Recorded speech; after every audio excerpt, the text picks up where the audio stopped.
السلام علیکم۔ شکاریات سیریز میں جو کہانی میں آپ کے لیے لے کر آئی ہوں اس کا عنوان ہے بننے خان شکاری، محمد ناصر علی خان۔ بننے خان مرحوم، جن کا پورا نام انصار علی خان تھا، بڑی خوبیوں کے مالک، ملنسار، خوش مزاج، متواضع، سادہ مزاج اور یاروں کے یار انسان تھے۔ مرحوم ضلع ہردوئی کے رہنے والے تھے، لیکن ان کے والد مرحوم جو تحصیل شاہ آباد میں محکمہ مال میں وکالت کرتے تھے، رامپور ہی میں رہ پڑے۔ اس وجہ سے بننے خان کی پرورش اور معمولی تعلیم کے مرحوم کو اس سے بالکل بھی رغبت نہ تھی، رامپور ہی میں ہوئی۔ شادی بہت کم عمری میں اپنی ایک عزیزہ کے ساتھ ہو گئی تھی اور وہ اپنے والد کے ساتھ ان کے خرید کردہ مکان بنگلہ آزاد خان میں رہتے تھے۔ والد کے انتقال کے بعد بننے خان مرحوم اس مکان میں اپنے بچوں سمیت تنہا مرد رہ گئے۔ انہوں نے بڑی جرأت اور پامردی سے حالات کا مقابلہ کیا اور تجارت کی طرف متوجہ ہو گئے۔ بننے خان کا ہر ہفتے دہلی کا ایک پھیرا ہوتا تھا۔ وہ شہر کے بساط خانے کے دکانداروں سے آرڈر لیتے، جس میں سوئی، پیچک سے لے کر موزہ، تیل، صابن اور دیگر اشیاء ضرورت اور سنگھار ہوتی، اور دہلی سے انہیں لا کر دکانداروں کو سپلائی کرتے۔ مختلف آئٹمز کی اتنی اشیاء کا لانا اور پھر انہیں خود دکانوں پر پہنچانا بڑی دیدہ ریزی اور بڑی کاوش کا کام تھا، مگر مرحوم اسے نہایت خوش اسلوبی اور خندہ پیشانی سے انجام دیتے کہ یہی ان کا ذریعہ معاش تھا۔ بعض اوقات نادہندہ دکانداروں کی وجہ سے انہیں پریشانی کا بھی سامنا ہوتا۔ جب یہ پریشانی زیادہ بڑھی اور ان کی دیکھا دیکھی اور بھی کئی سپلائی ایجنٹ ہو گئے تو بننے خان نے یہ کام چھوڑ کر PWD میں تعمیراتی کام اور جنگل میں لکڑی کی کٹائی کا کام شروع کر دیا، اور ان کی محنت اور خدا کے فضل سے ان کی گزر بسر معقول طریقے پر ہونے لگی۔ ان کے متعدد لڑکیاں تھیں، کچھ کم عمر اور کچھ جوان تھیں، اور ایک سب سے چھوٹا لڑکا تھا۔ اس لیے ان کے بڑھتے ہوئے اخراجات کی وجہ سے انہیں بڑی جدوجہد کرنا پڑتی تھی۔ بننے خان مرحوم کو شکار کا بے حد شوق تھا۔ مچھلی اور بندوق کا شکار دونوں ان کو بہت مرغوب تھے، اور ان کا یہی شوق ہمارے ان کے تعلقات کا باعث بنا، جو بڑھتے بڑھتے گہری دوستی میں تبدیل ہو گیا۔ بننے خان کا بندوق کا نشانہ بہت معمولی تھا، لیکن جب وہ کوئی شکار مارتے تو ان کے چہرے پر معصوم بچوں جیسی خوشی ہوتی تھی۔ اشتیاق کا یہ عالم تھا کہ جانور کو دیکھتے ہی، خواہ وہ چرند ہو یا پرند، بندوق کندھے تک نہ آنے پاتی تھی کہ ان کی سانس میں زیر و زبر ہونے لگتی تھی۔ ظاہر ہے ایسی حالت میں کامیابی کے کتنے امکانات تھے۔ مرحوم کے مچھلی کے شکار سے ہمیں صرف اتنی دلچسپی تھی کہ موصوف شکار کے سیزن میں چند بار ہمیں بھی مچھلی پہنچاتے تھے۔ شکار میں ان کا متعدد مرتبہ ساتھ رہا۔ یہ شکار زیادہ تر یک روزہ، محض چند گھنٹوں کا ہوتا تھا اور کبھی کئی روز کا، اور اسی میں یہ عقدہ کھلا کہ موصوف پان کے بے حد شوقین ہونے کے ساتھ ساتھ بھوک کے بڑے کچے تھے۔ مسرت خان ہمارے شکار کے ساتھی نے، جو مچھلی کے شکار کے بھی رسیا تھے اور موصوف کے ساتھ اکثر ماہی گیری کے جوہر دکھانے جاتے تھے، بڑا دلچسپ قصہ سنایا تھا۔ ایک مرتبہ یہ اور مسرت خان مچھلی کے شکار کو گئے ہوئے تھے۔ قصبہ بلاسپور تک بس سے گئے اور وہاں سے سائیکلوں کے ذریعے جنگل کی ندی پر پہنچے۔ پروگرام یہ تھا کہ رات کو مچھلی کا شکار کھیلا جائے، جس میں دن کے مقابلے میں کامیابی کے زیادہ امکانات تھے۔ اس زمانے میں دہشت گردی کا چلن نہ تھا، نہ دہشت گردوں کا پتہ، نہ ڈاکوؤں کا کوئی خوف۔ ڈاکو اگر کہیں جنگل میں ہوتے بھی تھے تو شکاریوں سے تعرض نہ کرتے تھے۔ خطرہ صرف صحرائی جانوروں، خصوصاً سور کا تھا۔ بیشتر گلدار بھی ایسے موقع پر بچ کر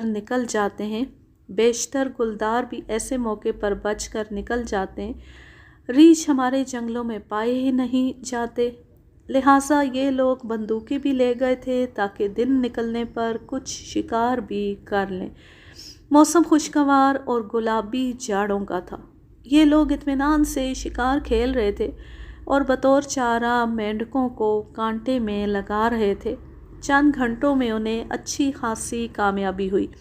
اس دوران بنے خان نے جو ایک مرتبہ مینڈک نکالنے کو تھیلے میں ہاتھ ڈالا تو کسی چیز نے ان کی انگلی منہ میں پکڑ لی۔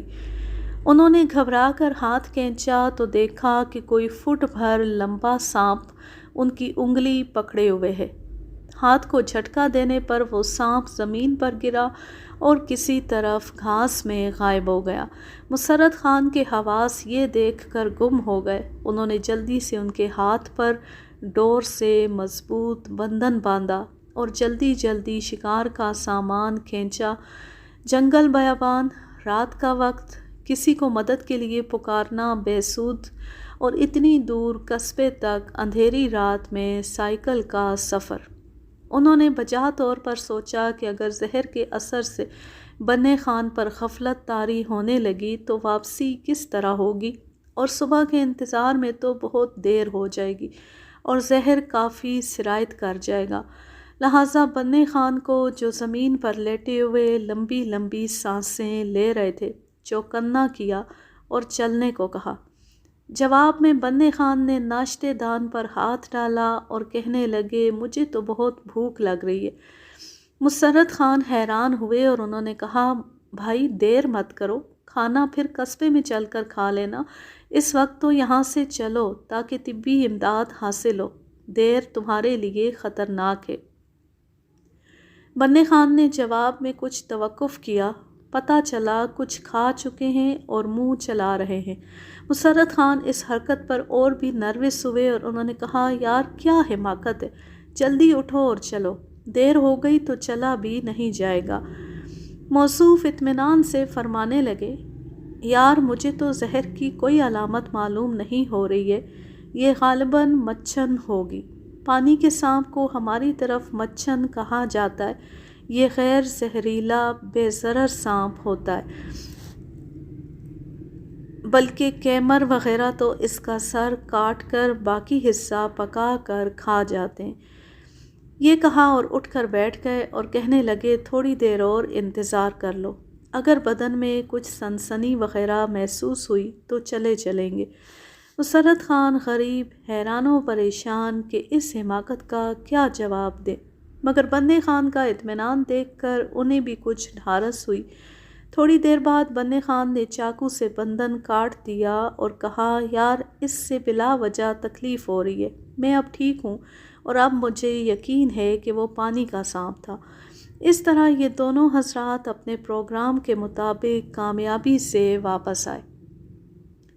سانپ کے متعلق ماہرین کی رائے ہے کہ ہندوستان میں صرف 10% سانپ زہریلے اور بقیہ غیر زہریلے ہوتے ہیں۔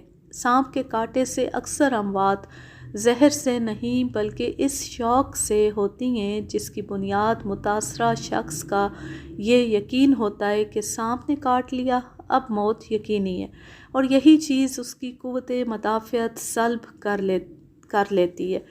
ایسے لوگوں کا علاج جھاڑ پھونک یا منتر سے کیا جاتا ہے اور وہ لوگ شفایاب ہو جاتے ہیں، لیکن اگر زہریلا سانپ کاٹ لے اور فی الفور طبی امداد نہ مل سکے تو جان بچنا محال ہے۔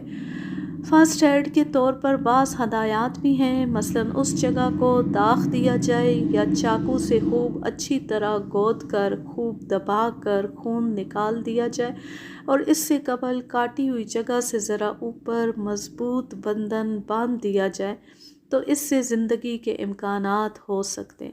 آدم خور شیروں کے مشہور شکاری جم کاربیٹ کا کہنا تھا کہ ہندوستان میں پائے جانے والے سانپوں میں کوبرا قوم کا سانپ، جسے کنگ کوبرا کہتے ہیں، کافی خوبصورت اور بڑا ہوتا ہے، بے حد زہریلا ہوتا ہے۔ یہ پہاڑی علاقے میں پایا جاتا ہے اور اس کی جسامت کی وجہ سے زہر اتنی مقدار میں مارگزیدہ کے جسم میں پہنچتا ہے کہ موت 5 منٹ کے اندر واقع ہو جاتی ہے۔ بنے خان والے معاملے میں خوش قسمتی سے ان کے ہوش و حواس قائم رہے اور شوق کا ان پر کوئی اثر نہ ہوا، ورنہ ٹھیک ٹھاک تو 4 دن میں ہو جاتے، لیکن وہاں شوق سے بے ہوشی طاری ہو کر مسرت خان پر نامعلوم کیا گزرتی۔ جھاڑ پھونک اور جنتر منتر کے سلسلے کے یوں تو ہزاروں کیا لاکھوں واقعات ہیں، مگر 2 واقعے خود میرے محلے کے ہیں اور ایک محلہ کوتوالاں کا، جس سے میجر کوربیٹ کے بیان کی تصدیق ہوتی ہے۔ ہمارے محلے کا ایک دھوبی کسی باغ میں پتے بٹورنے گیا ہوا تھا کہ اس کو سانپ نے کاٹ لیا۔ وہ مشکل اس کو چارپائی پر ڈال کر گھر لائے۔ یہاں منتر پڑھنے والے اور جوگی جمع ہوئے، بین بجنا شروع ہوئی۔ انہوں نے طرح طرح کے منتر پڑھے، کسی بوٹی کا عرق بھی منہ چیر کر ایک چمچے کی مدد سے ان کے حلق میں ڈالا گیا، لیکن چند گھنٹوں میں اس کی موت واقع ہو گئی۔ اسی طرح ایک دھوبن کی لڑکی جو ہماری سرائے میں رہتی تھی، سانپ نے اسے کاٹ لیا، اس پر بھی جھاڑ پھونک کے یہی طریقے آزمائے گئے۔ یہ ہدایت تھی کہ اسے سونے نہ دیا جائے، چنانچہ دھوبی برادری ساری رات اس کے پلنگ کے چاروں طرف جمع ہو کر گانے گاتے تھے۔ چند روز بعد وہ ٹھیک ہو گئی اور اب بفضل الہی متعدد بچوں کی ماں ہے۔ محلہ کوتوالاں کا واقعہ میرے بچپن کا ہے جو مجھے بخوبی یاد ہے۔ وہاں ایک شخص غالباً جمعہ نامی رہا کرتا تھا جو سانپ پکڑتا تھا۔ اسے ایک سانپ نے کاٹ لیا۔ اس نے گھر آ کر دوا وغیرہ کھائی اور بعد میں یہی تدبیریں کی، ڈاکٹری مدد نہیں لی گئی۔ بالآخر وہ مر گیا اور اس کو دفن کر دیا گیا۔ اس کے دفن ہونے کے دوسرے دن چند جوگی آئے جو مرنے والے کے بڑے دوست تھے اور اپنے فن کے بڑے ماہر سمجھے جاتے تھے۔ انہیں جب جمعہ کے مرنے کا معلوم ہوا تو اس کی قبر پر پہنچے۔ وہاں پر انہوں نے چادر بھگو کر اس کی قبر پر ڈالی اور چند گھنٹوں بعد اعلان کر دیا، چادر نہیں سوکھی، جمعہ قبر میں زندہ ہے، اس کو قبر سے نکالو تاکہ علاج کر سکیں۔ اسے بے ہوشی کے عالم میں بلا وجہ دفن کر دیا۔ یہ فعل خلاف قانون تھا، ریاستی دور تھا۔ میجسٹریٹ سے باقاعدہ قبر کھولنے کا اجازت نامہ حاصل کیا گیا۔ شدید گرمی پڑ رہی تھی۔ تقریباً 2 بجے تک اجازت نامہ حاصل ہوا۔ چند پولیس والے بھی بغرض نگرانی آئے۔ لاش نکالنے کی خبر شہر میں گشت کر رہی تھی۔ قبر پر کافی مجمع جمع ہو گیا، یہاں تک کہ خوانچہ فروشوں نے بکری بھی شروع کر دی۔ خدا خدا کر کے قبر کی مٹی ہٹائی گئی، تختے الگ کیے گئے۔ مان بدبو کا ایک بھبکا آیا کہ جو لوگ آگے تھے وہ گھبراہٹ میں پیچھے والوں پر گرے، بھگدڑ مچ گئی۔ جو لوگ میت کو دیکھ سکے تھے ان کا کہنا تھا کہ لاش بری طرح پھول چکی تھی اور چہرہ جو کھلا ہوا تھا بالکل سیاہ تھا۔ چنانچہ فوراً قبر دوبارہ بند کر دی اور اب بجز مزدور اور ملازمین سرکار کوئی بھی قبر کے نزدیک آنے پر تیار نہیں، اور اس طرح یہ ہنگامہ ختم ہوا۔ بنے خان، میں، مسرت خان اور کبھی کبھی کوئی اور دوست شہر سے صرف چند میل فاصلے پر تیتر اور مرغابیوں کے شکار کو جایا کرتے تھے۔ شہر کے مغرب میں کوسی ندی کے پار گھاس میں تیتر اور جھیل میں مرغابیاں مل جاتی تھیں اور اس طرح چند گھنٹے کی تفریح ہو جاتی تھی۔ ہم لوگ کبھی صبح سویرے لیکن زیادہ تر سپہر کو جاتے، کوئی آدھے گھنٹے میں شکارگاہ پہنچتے اور شغل شروع ہو جاتا۔ ایک مرتبہ میں، بنے خان اور مسرت خان صبح کو وہاں پہنچے۔ سورج ابھی پوری طرح طلوع نہیں ہوا تھا۔ جھیل میں بڑی مرغابیاں ایک گاؤں والے کی آمد سے ڈر کر اڑ گئیں۔ گھاس میں گھسے تو وہ اوس میں ڈوبی ہوئی تھی۔ سارے کپڑے شرابور ہو گئے۔ طے پایا کہ کچھ دیر انتظار کیا جائے تاکہ گھاس کچھ خشک ہو جائے، لہٰذا ہم گنے کے کھیتوں اور گھاس کے قریب ایک پیڑ کے نیچے جا کر بیٹھ گئے۔ تھوڑی دیر میں گنے کے کھیت میں سے کئی نیل گائے نکل کر باہر گھاس میں آ کر کھڑے ہو گئے۔ پہلی نظر بنے خان کی ہی پڑی۔ ان کی سانس زیر و زبر ہونے لگی اور بڑے جوش سے انہوں نے ہم دونوں کو ادھر متوجہ کیا اور اس دوران اپنی بندوق تیار کر کے کھڑے ہو گئے۔ مسرت خان جو بہت خوش مزاج اور اچھا شکاری ہے، ہنس کر کہنے لگا، کیا کرتے ہو بندے خان؟ انہیں مار کر کیا کرو گے؟ مگر بندے خان فاصلہ کم کرنے کے خیال سے جھکے ہوئے آگے بڑھنے لگے کہ اتنے میں مسرت خان نے اپنا رومال اور تھیلا زور سے ہلایا اور شور مچایا۔ نیل گائے بھاگ گئے۔ تھیلے میں سے اپنا پانوں کا بہت بڑا پلاسٹک کا ڈبہ نکال کر شغل کیا اور کہنے لگے، چلیے صاحب، شکار ہو چکا۔ میں نے کہا، کہاں بھائی؟ ابھی تو گھاس بھی نہیں ہلی، ابھی اور دیکھتے ہیں، کیا معلوم کچھ مرغابیاں پھر جھیل میں آ گریں۔ تو بہت خفگی سے فرمایا کہ صاحب، یہ شکار کا کوئی طریقہ نہیں ہے کہ سامنے کھڑے شکار کو چھوڑ دو اور غائب کی فکر کرو۔ مسرت نے ہنس کر کہا، یار، نیل گائے زخمی ہو کر بھاگ جاتی تو اس کے تعاقب میں نامعلوم کتنا وقت خراب ہوتا، اور اگر اسے مار لیتے تو سائیکلوں پر گھر کیسے لے جاتے؟ گیدڑوں اور گدھوں کی خوراک بننے کو یہیں چھوڑنا پڑتی۔ کہنے لگے، جی نہیں، جی نہیں، ہم دونوں رانے اور شانے کاٹ لیتے اور انہیں سائیکلوں پر باندھ لیتے، باقی یہیں چھوڑ دیتے۔ میں اپنی سائیکل پر 2 عدد باندھ لیتا۔ غرض بندے خان کا غصہ کسی طرح فرو نہیں ہوتا تھا۔ مزے کی بات یہ تھی کہ وہ جتنا ناراض ہوتے تھے، مسرت خان اتنا ہی ہنستا تھا۔ آخر ان کا غصہ فرو ہوا اور انہوں نے اپنے تھیلے میں ہاتھ ڈال کر چند روٹیاں اور کچھ خشک سالن برآمد کیا اور کھانے پر اصرار کرنے لگے کہ یہ ہے، شوق فرمائیے۔ ہم نے کہا کہ بھائی، گھر سے ناشتہ کر کے چلے ہیں، صرف چند میل کا فاصلہ ہے، یہ ناشتہ لانے کی کیا ضرورت تھی؟ کہنے لگے، آپ سمجھتے نہیں، جنگل کا معاملہ ہے، نامعلوم کیا افتاد پڑے، کچھ نہ کچھ کھانے کو ساتھ رکھنا نہایت ضروری ہوتا ہے۔ حالانکہ اس مقام سے ہمارے گھروں کا اتنا فاصلہ تھا کہ اگر بقول موصوف کوئی افتاد پڑ بھی جاتی تو نہایت آرام سے پیدل صرف 2 گھنٹے میں گھروں کو پہنچ سکتے تھے۔ اس کے بعد شکار میں کچھ ہاتھ نہیں آیا۔ بندے خان راضی ہو تو گئے تھے مگر دل چھوڑے ہوئے تھے۔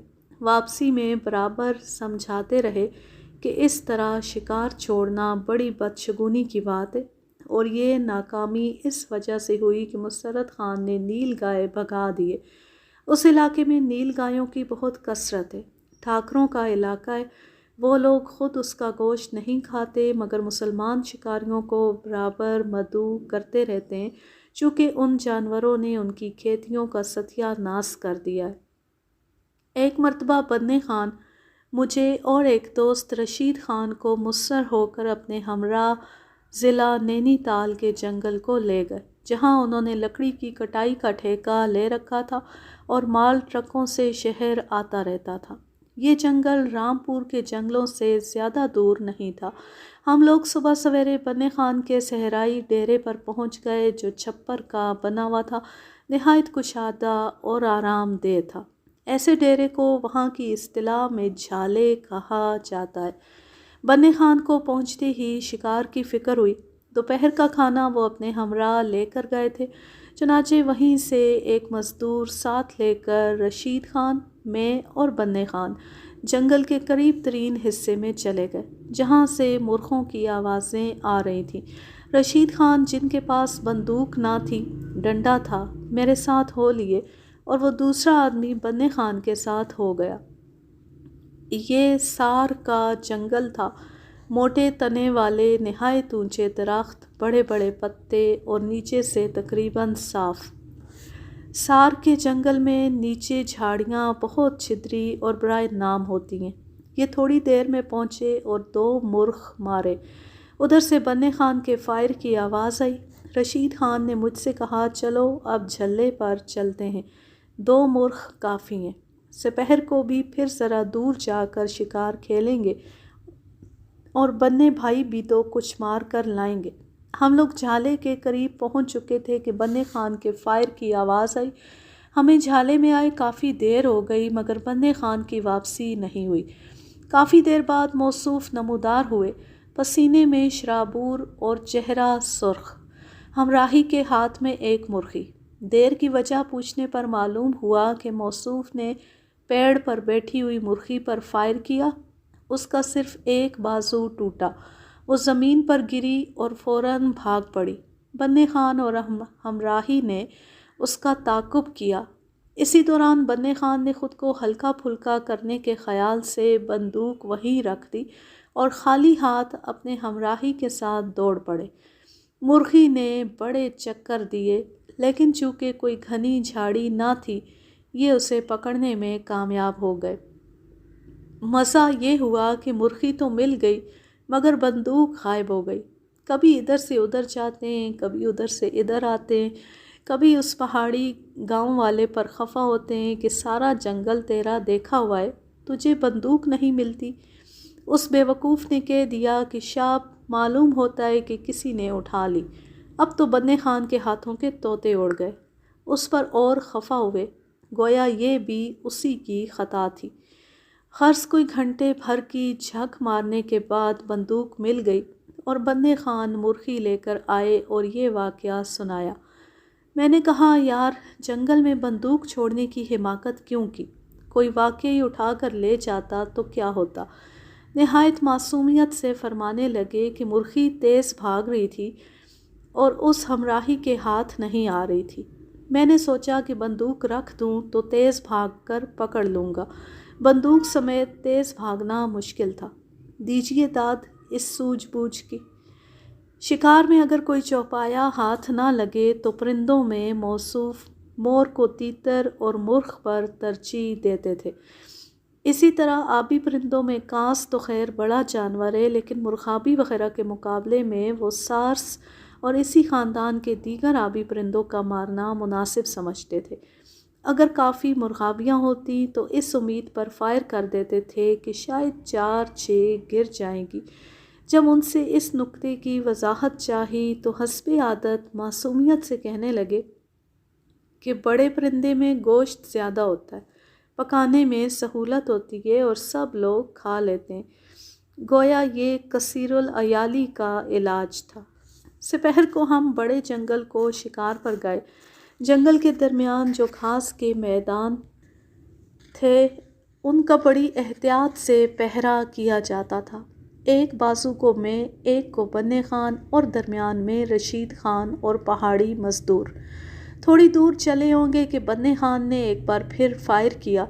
میں نے دیکھا تو 2-3 پاڑے بھاگے جا رہے ہیں۔ اسی طرح چند اور فائر ہوئے۔ بننے خان نے جانور کے زخمی ہونے کا اعلان کیا اور ہمیں مدد کے لیے آواز دی۔ بتیرا تلاش کیا مگر خون کی کوئی بوند نظر نہ آئی۔ اب میں اس میدان سے کٹ کر ایک دوسرے ٹکڑے میں انہیں بتا کر چلا گیا۔ سورج کافی نیچے آ چکا تھا اور درختوں کا سایہ پھیل کر سکڑنے لگا تھا۔ تھوڑی دیر میں ایک بڑا چوڑا مگر اتھلا نالا آیا۔ اس سے آگے کچھ دور جنگل کا سلسلہ تھا۔ جنگل کے بالکل باہر چند چیتل نئی پھوٹی ہوئی گھاس کھا رہے تھے اور کچھ نکل کر باہر آ رہے تھے۔ اتنے میں ایک زبردست جھانک یعنی چیتل کا نر نکل کر آیا اور میری طرف رخ کر کے کھڑا ہو گیا۔ یہ میرا بارہا کا تجربہ ہے اور بہت سے پرانے تجربے کار شکاریوں نے بھی بتایا ہے کہ خواہ ہانکے کی وجہ سے جانوروں کی ڈار بھاگ کر نکلے، خواہ آہستہ آہستہ ایک ایک کر کے خود باہر آئیں، ہمیشہ مادائیں آگے ہوتی ہیں۔ اس کے بعد چھوٹے قسم کے جوان نر اور تقریباً آخر میں بڑے سینگوں والا نر۔ معلوم نہیں جانوروں میں یہ اصول لیڈیز فرسٹ کی بنا پر ہے یا احتیاط کے طور پر ہمارے سیاستدانوں کی طرح خواتین کو آگے کر دیتے ہیں کہ جو بلا آئے انہی پر آئے اور ہم محفوظ رہیں۔ وجہ جو بھی ہو اسے چھوڑیے اور اصل قصے کی طرف آ جائیے۔ چیتلوں کو دیکھ کر میں نے مناسب آڑ لے لی تھی، اس لیے اس کا کوئی امکان نہ تھا کہ جانور مجھے دیکھ لیں گے۔ چنانچہ میں اتنی دیر انتظار کرتا رہا کہ یہ جھانک ذرا ترچھا ہو جائے تاکہ میں اس کے شانے یا بغل پر گولی چلاؤں، مگر وہ اسی طرح گردن اٹھائے کھڑا رہا۔ ادھر روشنی اور کم ہو گئی۔ مجبوراً میں نے اس کی گردن کا نشانہ لے کر فائر کیا۔ وہ ایک دم گر پڑا اور پاؤں مارنے لگا۔ فاصلہ تقریباً 100 گز ہوگا۔ میں اسے دیکھ ہی رہا تھا کہ اتنے میں وہ اٹھا اور بھاگتا ہوا سامنے کی جھاڑیوں میں غائب ہو گیا۔ رائفل کی آواز سن کر جو اس سناٹے میں کافی زور کی تھی، بننے خان اور رشید خان بھی میرے پاس آ گئے اور میں نے انہیں ماجرا بتایا۔ اب اندھیرا ہو چلا تھا اور ایسے میں اسے جھاڑیوں میں تلاش کرنا کار دارد تھا۔ ہمارے پاس روشنی کا کوئی انتظام نہ تھا، البتہ رشید خان کے پاس ماچس تھی جو خوش قسمتی سے خوب بھری ہوئی تھی۔ شکاری لوگ یا جنگل میں گزر کرنے والے ہی جان سکتے ہیں کہ ان حالات میں ماچس کی ایک تیلی کی کیا اہمیت ہوتی ہے۔ ہم تینوں اس جگہ پہنچے جہاں میرے اندازے کے مطابق وہ جھاڑیوں میں گھسا تھا۔ رشید خان غریب ماچس جلاتے ہوئے پیٹ کے بل کچھ دور رینگے۔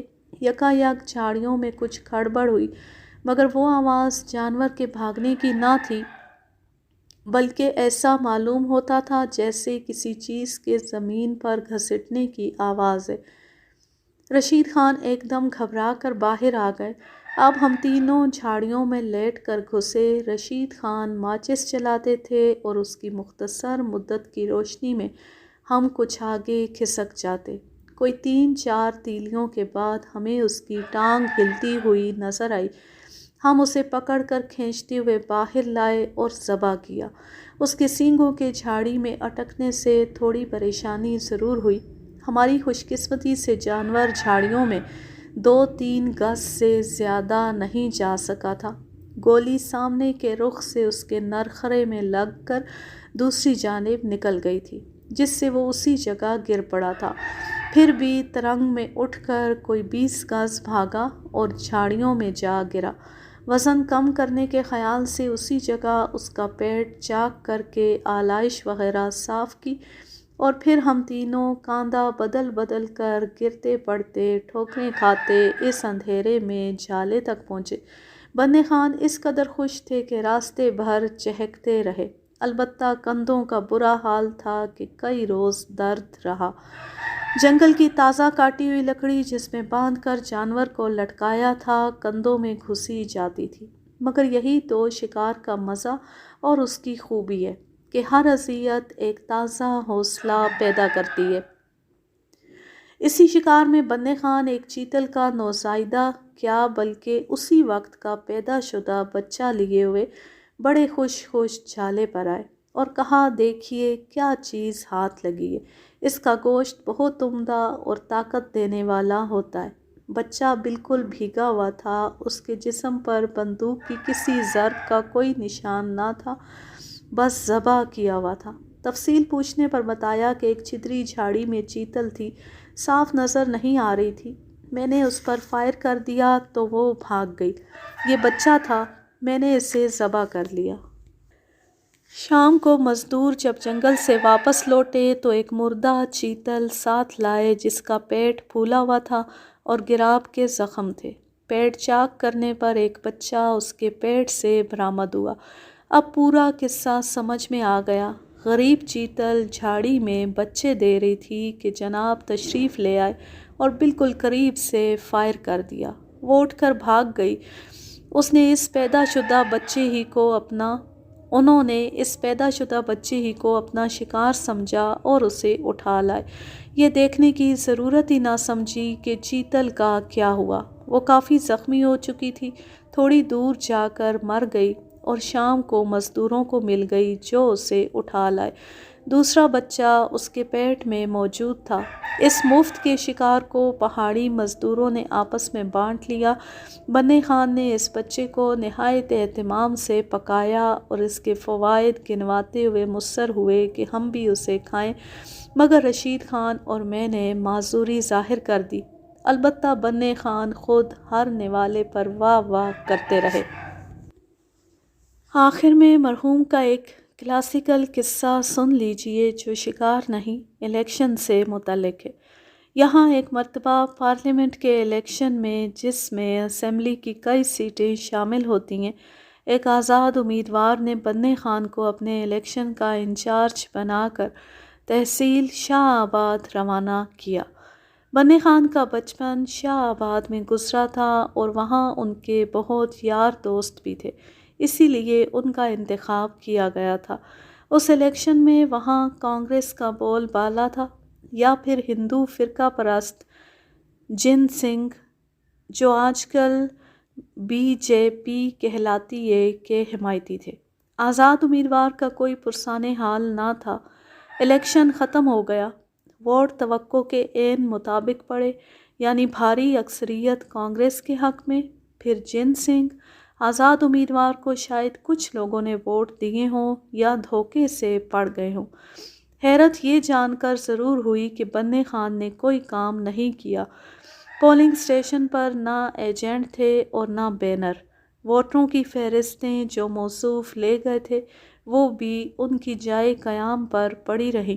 یہ شکایت آزاد امیدوار کے حمایتیوں نے بڑے زور و شور سے کی، اور جیسا کہ ان حضرات کا طریقہ ہے، الیکشن ہارنے کی ساری ذمہ داری غریب بننے خان پر ڈال دی۔ اتفاق سے ایک دن میں نے پوچھا کہ بھائی لوگ کیا کہہ رہے ہیں، یہ شاہ آباد کے الیکشن کا کیا قصہ ہے؟ ہنستے ہوئے معصومیت سے فرمایا کہ صاحب، سارے یار دوست کانگریس کے ساتھ تھے جن سے عمر بھر کے تعلقات ہیں۔ آزاد امیدوار کے ساتھ تو صرف کرائے کے چند آدمی تھے، مسلمانوں کے تو سارے ووٹ کانگریس کو جا رہے تھے۔ ایسی حالت میں آزاد مسلم امیدوار کو کون پوچھتا؟ لہٰذا میں نے سوچا کہ کیوں خواہ مخواہ دھکے کھاؤں اور اپنے امیدوار کا پیسہ خراب کروں۔ میں بھی اپنے کانگریسی دوستوں کے ساتھ ہو گیا۔ ویسے خود میرا ووٹ تو شہر میں کسی نے ڈال دیا ہوگا۔ یہ جو سامان میں ساتھ لے گیا تھا اور بقیہ رقم جو کافی تھی، صرف تھوڑی سی خرچ ہوئی تھی، میں نے شہر واپس آ کر آزاد امیدوار کے ورکروں کے حوالے کر دی۔ لائیے جواب، اس سادگی پہ کون نہ مر جائے اے خدا۔ افسوس کہ یہ نیک دل، نیک نیت، یاروں کا یار، بال بچوں پر جان فدا کرنے والا انسان یرکان کے مرض میں مبتلا ہو کر اس دار فانی سے کوچ کر گیا۔ حق مغفرت کرے، عجب آزاد مرد تھا۔ اس کہانی کا ماخذ ہے شکار گزشت، محمد ناصر علی خان، سن 2000۔ اب میں لیتی ہوں آپ سے اجازت۔ جہاں رہیں خوش رہیں، شاد و آباد رہیں، ہنستے مسکراتے رہیں۔ اللہ حافظ، اللہ نگہبان۔